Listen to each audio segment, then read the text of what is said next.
According to an article written by the team at Minachi, around 69.9% of the global population uses social media on a daily basis, meaning that we are more connected now than ever and have access to almost all the information in the world. Most people see social media as just another mundane part of their daily routine, yet it was only 2 decades ago that we first saw the rise of social media websites including MySpace and Facebook. Social media was designed to help us connect with others and improve our lives, but many are now arguing it has negative impacts on our social lives. According to an article by Wired magazine, people have taken this issue into their own hands and have created hangout groups within Europe dedicated to creating a social space without the presence of phones or technology. The people in these hangout groups spend their time coloring, playing board games, and having meaningful conversations to replace time spent scrolling.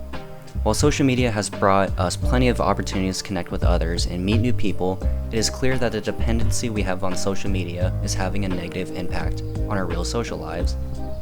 It is often said that in order to be in a healthy relationship, you should also be able to love yourself first.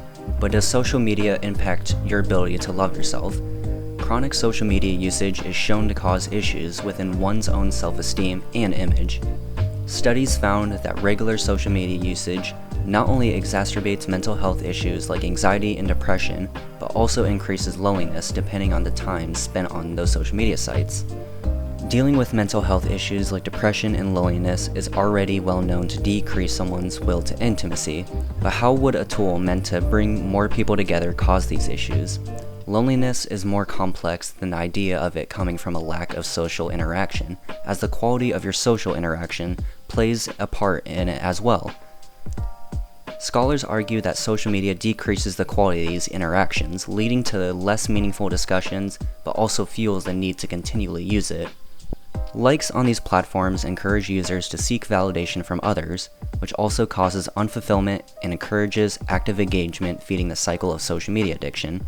Photo-based platforms like Instagram also causes issues within body positivity as well, as many images that are posted are edited, filtered, or manipulated to make the poster look more attractive without it being an accurate reflection of what they look like in real life.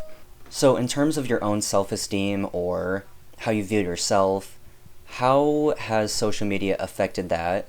And you can include positives as well. Um, how social media has affected me is like bad.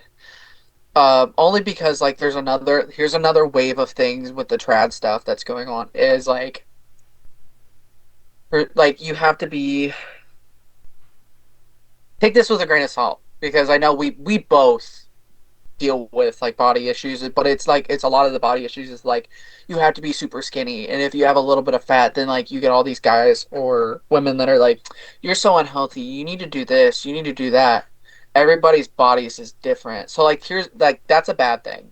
Is like you can look at an Olympic, literally an Olympic bodybuilder or weightlifter, and they're a little chubbier because like when you're a little heavier, you have a lot more muscle. And they'll be like, "You're so fat, you need to lose weight. You're not an Olympian." It's like, bitch, she has a gold medal. What are you talking about? But there's also a positive side to this is you have those people that are like being like, this is what an actual body looks like, not posed for the camera. I do watch a lot of those. And then I'm like, oh my God, everybody is actually normal and not sucked into social media. So, yeah. These warped perceptions affect your personal relationships, as the constant exposure to unrealistic images of other people's bodies can not only cause unrealistic expectations towards your own body, but also your partner's. Social media is designed to be idealistic, with users only sharing what they want others to see without the presence of being in a public environment, which means that people's posts on social media may not be an accurate representation of what their lives are actually like. Many people use social media to post advice on relationships, but because what is posted online is not factually filtered, misinformation can become an issue. Most social media platforms use algorithms that show the user content that is based on what they engaged with in the past. This means that negative and unfounded content can be pushed by the algorithm, causing content that is misleading or harmful to gain popularity. A study by MIT found that false posts on Twitter were 70% more likely to be retweeted or engaged with, showing how much more of an impact negative content has. Social media also gives people a false sense of security as well, as many using it also uses it as a tool to aid in harmful actions like infidelity and surveillance. Using public information on someone's social media can be used for surveillance, as most users are encouraged to add personal information to their profiles, leaving them vulnerable to a stalker or surveillance from a partner. Jealousy is also another issue that relationships face, as the idealistic and perfect image people put on social media can often warp expectations of others, even if it is unrealistic. So basically, like what I've noticed is, either I or the other person or people will basically be like, okay, I'm gonna focus on what's like the perception of somebody else's relationship online compared to ours. And like when you look at social media relationships and stuff like that, because that's what I'm in my brain, that's what I'm thinking of is like either the person's like chronically on social media and constantly comparing their relationship to the relationship with their partner, and then you'd be like, "Oh, I'm having this issue, but this person isn't having that issue." Then it leads to like that kind of, it leads to not good communication. It leads to like thinking like, "Oh, relationships don't have problems." So, But what people post on social media can also be used for your benefit as well, as you can use it as a tool to help define your identity, learn new things, and help prevent yourself from harmful behaviors from others. We can see that social media negatively impacts current relationships, but what if it could create a new type of relationship that was uncommon before? Parasocial relationships are non-reciprocal socio-emotional connections with media figures such as celebrities or influencers.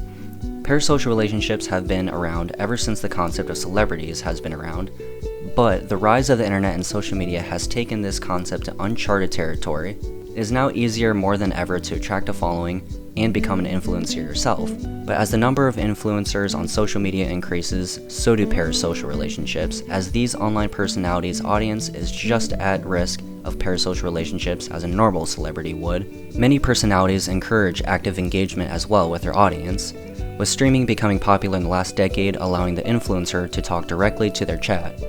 While most people have a surface level appreciation for the influencers they watch, some take it to an extreme level where it can become borderline pathological and the person loses control over themselves. This is due to an unhealthy obsession with the current streamer or influencer they are currently watching, and at its worst, it can cause cases of stalking, harassment, and violence.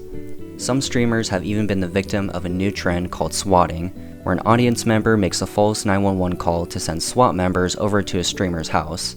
According to the Cleveland Clinic, this can also lead to financial issues as well if a fan is using their money to support the parasocial relationship.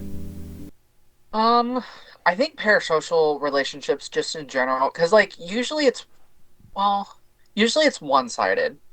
Like in my brain, this is how I think about it. It's like it's one-sided. So like I'm a YouTuber, and these fans like are upset. Like you have a fan that's obsessed with you that comments on all your stuff, and you like heart their things.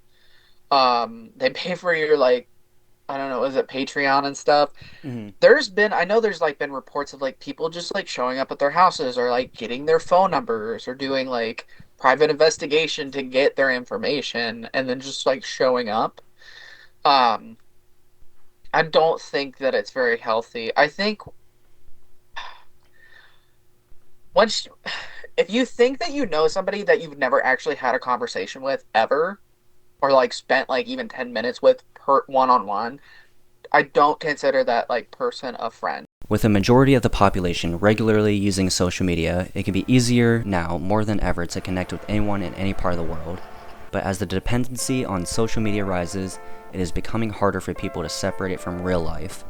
Social media is designed to be a reflection of what we experience, but it's not accurate and often creates distrust in oneself and others, and can also create toxic habits. Social media on its own is not the reason why so many struggle with loneliness and isolation today, but rather the way society uses it. Social media platforms are known for purposely pushing negative content, spreading misinformation, and causing negative behaviors. Yet despite their widespread use, not much has been done by the companies themselves to fix these issues. Regulations need to be put into place to help prevent the negative side effects that come from these powerful tools being used by the majority of the people.